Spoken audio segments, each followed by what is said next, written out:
Nous sommes des extraterrestres originaires d'une planète que vous pourrez appeler Oumo, en visite sur Terre. Et nous allons régulièrement vous envoyer des lettres dont nous vous engageons à faire partager le contenu à tous vos amis. Ainsi commence l'affaire Oumo. Une vaste farce qui dure depuis des dizaines d'années, ou la première tentative de communication d'une civilisation extraterrestre. À vous de vous faire votre propre opinion. Ces lettres racontent l'arrivée sur Terre en mars 1950 d'un petit corps expéditionnaire de scientifiques à la suite de la réception accidentelle d'un message en morse envoyé par un navire norvégien un peu plus de 16 ans auparavant. Voici la lecture de la lettre D57-2. Le 7 janvier 1949, après l'exploration des planètes Neptune et Mars par nos frères déplacés dans deux OA-OM, nefs spatiales, celle-ci arrive à proximité d'une nouvelle Oyaga'a, planète, pourvue d'une atmosphère beaucoup plus dense que celle enregistrée sur l'astre précédent. La première exploration fut réalisée en orbite hélicoïdale sur une trajectoire elliptique dont le périgée était distant de 337 km de la Terre et l'apogée de 398 km. Durant l'exploration de Neptune, on avait déjà reçu une grande gamme d'émissions radioélectriques de la Terre qui permit à nos frères d'identifier cette planète. La présence de vie supérieure sur celle-ci était donc évidente. Aucune autre source d'émission ne fut identifiée et l'on en déduisit raisonnablement que le reste des Oya, astres froids, liés gravitatoirement au Oya, appelé par vous Soleil, n'avaient pas de forme biologique intelligente ou tout au moins dotée de techniques développées. Ce dernier raisonnement amena les explorateurs à se diriger vers une Oya qu'ils codifièrent avec la dénomination S57-4F, que vous connaissez sous le nom de Mars. Ce premier examen réalisé à une hauteur de 290 koae, un koae équivaut à 8,7 km approximativement, soit 2592,6 km, révéla l'absence d'une atmosphère suffisamment dense pour permettre le développement extérieur d'êtres pluricellulaires complexes. Les trous de multiples impacts de météorites et la structure cristalline du sol étudiée par nos instruments de sondage à distance révélèrent l'absence d'une vie bactériologiquement active et productive de la décomposition du sol, tout au moins dans les petites zones qui ont été explorées. Postérieurement, nous avons découvert sur cette Oya non seulement des formes protéiques et aminoacidées, mais aussi des êtres unicellulaires et pluricellulaires végétaux simples. Vous ne tarderez pas à les découvrir. Le programme strict d'examen de cette Oya habitée commença à être mis en application. Avant tout, la rationalisation des mesures pour la fuite en cas d'attaque nous obligea à maintenir une très grande vitesse de translation qui nuisait à la précision des observations. Il semblait évident que le Oyaga'a, astre carré, la Terre, enregistré par notre Oumo, était précisément celui que nous étions en train d'analyser. Je m'explique au pluriel en me référant à mes frères car moi j'étais sur Oumo. Nous savions que si vous aviez atteint un certain degré de civilisation, vous détecteriez instantanément notre présence. Au cas où cette présomption serait fausse, s'imposerait alors le critère de ne pas manifester ostensiblement notre présence. Si nous désirons étudier une civilisation dans toute sa pureté, notre présence devrait éviter de provoquer des perturbations sociales, des dynamiques anormaux dans les moyens de techniques de défense, détection et interception, ainsi que de sérieuses perturbations dans les moyens de communication relatifs aux probables réseaux d'information. Un réseau social ainsi déformé ou perturbé par la présence d'êtres étrangers ne peut être étudié analytiquement dans toute sa pureté. Vous trouverez une comparaison avec un spécialiste des bactériologies qui désire par exemple étudier une nouvelle souche. Il ne devra pas perturber le bouillon de culture avec de nouveaux germes qui altéreraient le processus biologique des premiers. S'il le faisait, devant le champ de son microscope, les formes élémentaires de conduite de ces micro-organismes seraient anormales. C'est pour cette unique raison que notre présence parmi vous est officieuse. Quelques personnes avec qui nous avons un contact, surtout de nationalité nord-américaine et australienne, nous demandent souvent et ingénument pourquoi nous ne nous faisons pas connaître officiellement. Il est curieux de constater que parmi celles-ci, il y a des hommes terrestres qui, avec leur érudition et leur formation scientifique, devraient eux-mêmes comprendre les causes réelles qui nous obligent à nous inhiber. Nous croyions à ce moment-là que vous seriez plus conséquents. Nous comprenons que l'homme moyen de la Terre, peu doté de facultés intellectuelles, maintienne l'hypothèse stupide que, aussi bien nous que d'autres présumés visiteurs galactiques, devrions nous présenter avec un UEAOM, soucoupe volante, en plein milieu d'une grande place de New York, vêtue d'une combinaison argentée et avec un fusil de rayon meurtrier comme dans les nouvelles de science-fiction. C'est dire si vous nous jugez désireux d'une absurde popularité. Votre raisonnement embryonnaire et primitif paraît être celui-ci. Si ces êtres proviennent d'un autre astre, pourquoi ne se font-ils pas connaître et pourquoi ne le démontrent-ils pas ? Un quelconque expert en philosophie terrestre, ce sophisme, répétition de principe. Nous, et nous présumons qu'il en est de même pour d'autres visiteurs qui peuvent être parmi vous, nous n'avons absolument aucun intérêt que le réseau social terrestre soit absolument certain de notre présence. Dès le début, nos frères adoptèrent des précautions pour passer totalement inaperçus.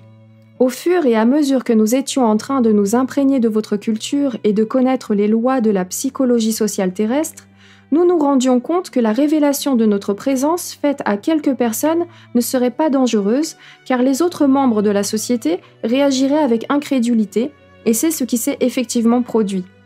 Croyez-vous que s'il en était autrement, nous aurions pris le risque de nous mettre en contact avec vous ? Et même, 3 personnes de profession publicistes avec qui nous maintenons des conversations ont publié nos récits, dans 3 journaux ou revues de Pologne, Espagne et Canada.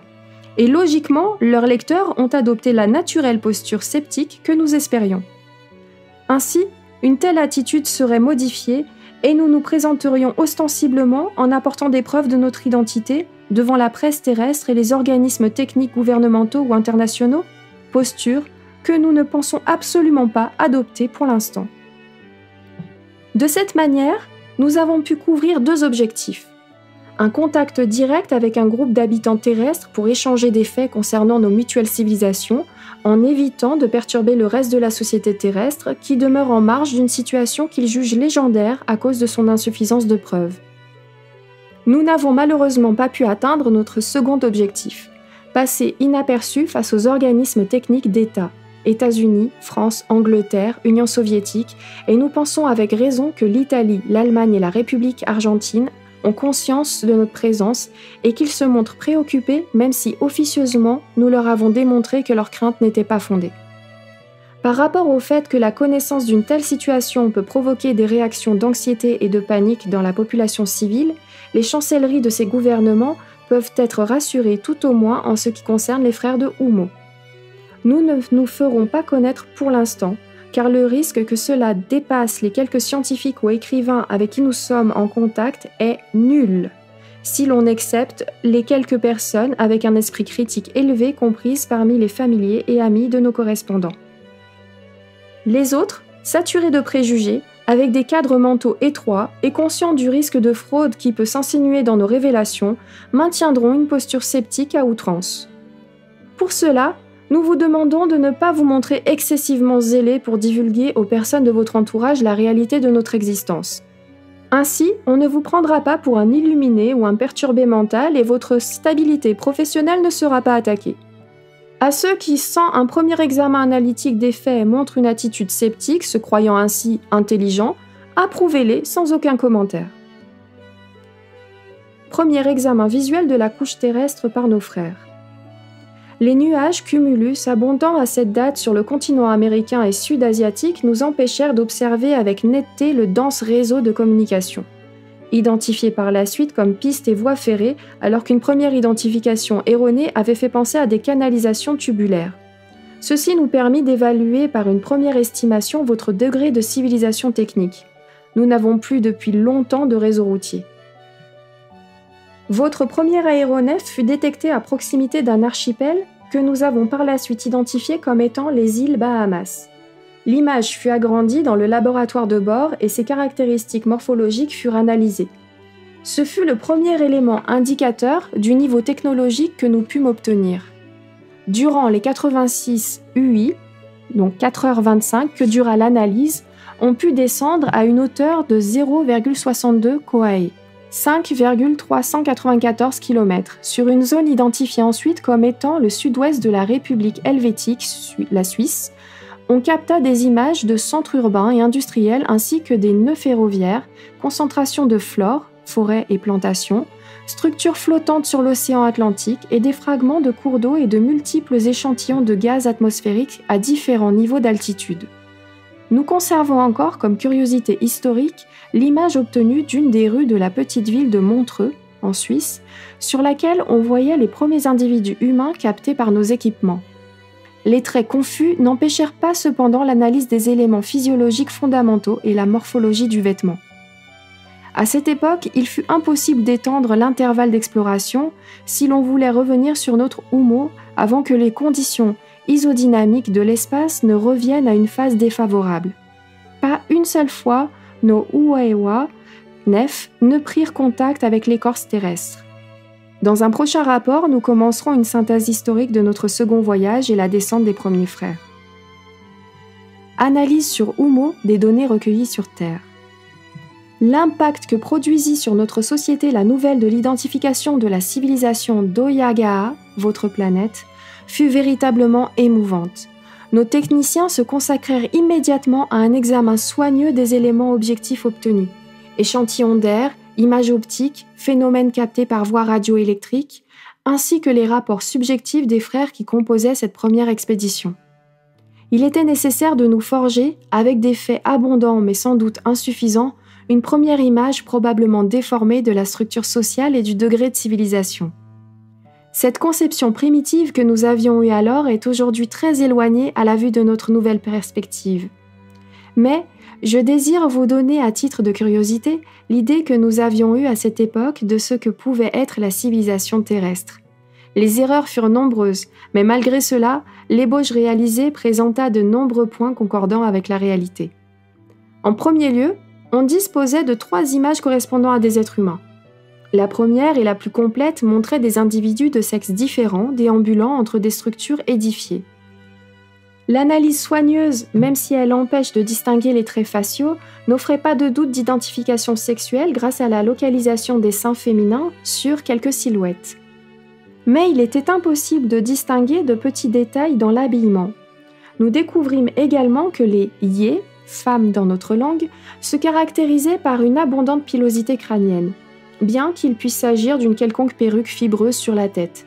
Malheureusement, quelques images de yé, clairement différenciées par le buste, avaient les jambes couvertes comme les hommes, ce qui avait introduit une polémique sur la différenciation des vêtements des deux sexes. Cette analyse était très importante car nos frères, sélectionnés pour se déplacer jusqu'à la Terre, devaient être pourvus d'éoués, vêtements, semblables à ceux des terrestres pour passer inaperçus. Malheureusement, il ne nous fut pas possible de déterminer ni la composition de ceux-ci, nous ne sûmes pas s'il s'agissait de tissus fibreux jusqu'à notre arrivée, ni les détails les plus essentiels de leur confection. Un second point qui fut très débattu fut celui de la zone la plus apte parmi celles explorées pour la descente de nos frères. Il devait s'agir d'une zone dépeuplée, mais non désertique, car sinon tout contact prudent avec les habitants aurait été impossible. Ceci, de votre point de vue, paraît très simple, car il suffisait apparemment d'examiner les walaya, images captées, topographiques, et ensuite de sélectionner un environnement géographique semi-sauvage. Mais nous ignorions à cette époque si les hommes de la Terre vivaient dans des fourmilières souterraines. N'oubliez pas que nous concentrons les villes et les constructions à l'air libre uniquement quand il s'agit de ce que vous appelez zone industrielle, pendant que le reste vit dispersé dans les Xaoui ou Xaabi, maisons émergentes, qui peuvent se replier sous terre. De plus, d'autres planètes habitées concentrent les êtres humains dans de grandes colonies souterraines. En était-il de même pour cette Oyagaa, planète Terre ? Les constructions que nous savons aujourd'hui correspondre à vos maisons ont été identifiées au début comme étant des usines. Mais ce qui nous a le plus intrigués, ce furent les images obtenues de longs tubes verticaux situés dans toutes les constructions. Des tuyères situées dans les véhicules que purent capter nos caméras, celles-ci expédiant des vapeurs et aérosols fumés de couleur sombre. Vous ne pouvez imaginer la stupeur que nous causa quelque chose qui vous est familier. L'analyse spectrale de tels gaz présentant une forte dose d'oxyde de carbone, de goudron et d'hydrocarbures.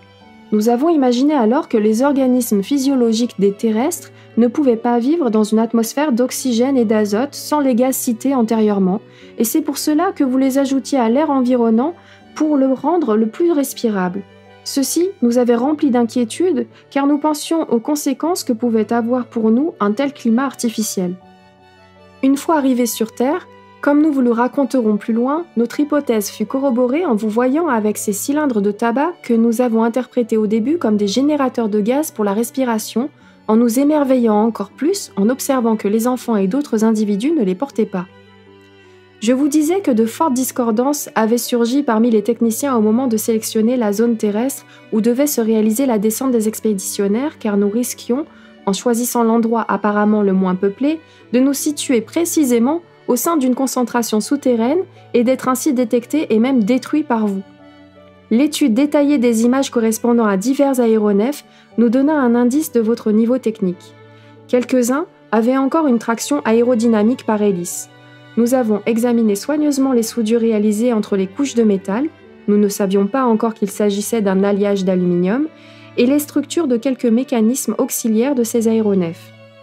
Il y eut un élément qui nous fit concevoir une idée totalement aberrante par rapport au réseau social terrestre. On avait enregistré plusieurs centaines d'émissions radioélectriques provenant de nombreux points de cette planète, et ce, dans une gamme de fréquences très étendue. Ainsi, nous pûmes constater avec surprise l'énorme multiplicité linguistique et nos spécialistes en technique acoustique, en classant les langues qui présentaient une homogénéité dans les phonèmes, en ont quelquefois identifié 2 ou 3 comme étant une seule langue. Notre attention fut fortement attirée par le fait qu'une grande partie des émissions captées par rapport à des longueurs d'onde métriques présentaient le même type de langage binaire, impulsion courte, impulsion longue, déjà captée dans le premier message. Mais en essayant de le traduire de la même manière que le premier, nous nous rendîmes compte de notre erreur. Quel pouvait être le véritable code utilisé par vous? On arriva à une conclusion. Les habitants des Oyagaha, planète Terre, utilisaient une multitude de langages locaux et pour mettre en relation les différentes communications, vous deviez logiquement utiliser un langage international unique basé en sifflements courts et longs dont le code était encore indéchiffrable pour nous. Plus tard, nous avons constaté qu'une telle hypothèse était très simpliste car le code Morse sert de véhicule à de nombreuses langues. Pour compliquer encore plus le panorama, nous avions capté aussi des émissions vidéo de télévision. Mais nous ignorions que de telles fréquences étaient porteuses d'une image. Comme nous les interprétions acoustiquement et qu'en plus toutes celles enregistrées provenaient d'Amérique du Nord, nous avons pensé que dans cette zone, on parlait 3 langues dont la dernière, signaux vidéo, n'avait pas la moindre ressemblance avec les autres. L'énorme anarchie linguistique compliquée davantage par nos erreurs d'interprétation, ajoutée à l'immense gamme de différences techniques observées avec les multiples équipements et constructions des différentes zones de la planète, nous remplirent véritablement de perplexité. Il était impossible ainsi d'avoir un panorama cohérent de ce que pouvait être la civilisation terrestre. Par contre, la composition atmosphérique obtenue par divers échantillons en divers points de l'Oyaha et à diverses altitudes nous montra que nous pouvions descendre sans l'aide d'équipements auxiliaires de respiration. Mais il restait à résoudre la très importante question de la structure énantiomorphe des molécules protéiques. Étaient-elles dextrogyres ou lévogyres? Si les molécules biologiques des êtres et aliments étaient l'inverse des nôtres, il serait impossible pour nos organes digestifs de les assimiler et nous serions condamnés à la faim si nous n'apportions pas nos propres aliments. Il fallait donc doter les expéditionnaires d'autres équipements auxiliaires pour purifier l'eau au cas où elle aurait des sels toxiques en suspension, peut-être assimilables par les habitants d'Oyagaha, la Terre, mais pas par nous. La politique à suivre avec vous fut soigneusement élaborée. Défense violente en cas d'attaque. Initiation de contact officiel si nous étions détectés et contrôlés pacifiquement. Neutralité absolue et essai avec toutes les techniques à notre portée de passer inaperçus. Conduite à tenir dans le cas où il serait impossible de passer inaperçu des terrestres. Pour passer inaperçu, on installerait alors un observatoire souterrain dans la zone rurale idoine et sous terre, on étudierait les méthodes et les techniques d'observation les plus accessibles. Même sur ce point, nous nous sommes trompés, comme nous le verrons plus loin, car nous nous sommes aperçus avec stupeur qu'il était parfaitement possible de nous mélanger à vous sans provoquer d'étonnement. Immédiatement, le programme des préparatifs fut mis en œuvre et les personnes qui composeraient cette première expédition furent dès le début soigneusement sélectionnées. Parmi les 6 retenus, il y avait seulement 2 Yé, c'est ainsi que nous nommons les femmes. Tous apprirent de longs fragments des différents langages captés, en ignorant totalement leur signification, simplement pour familiariser le SEOA, le subconscient, avec la structure phonique des codes d'expression acoustique terrestres. Ils purent examiner tout le matériel informatif capté et ils se familiarisèrent avec les formes végétales multiples dont les images étaient les plus nettes de la flore terrestre aperçue. Peu de choses en vérité pour quelques zoémies qui allaient être confrontés à un monde inconnu. C'est ainsi que s'achève la lecture de la lettre 57-2.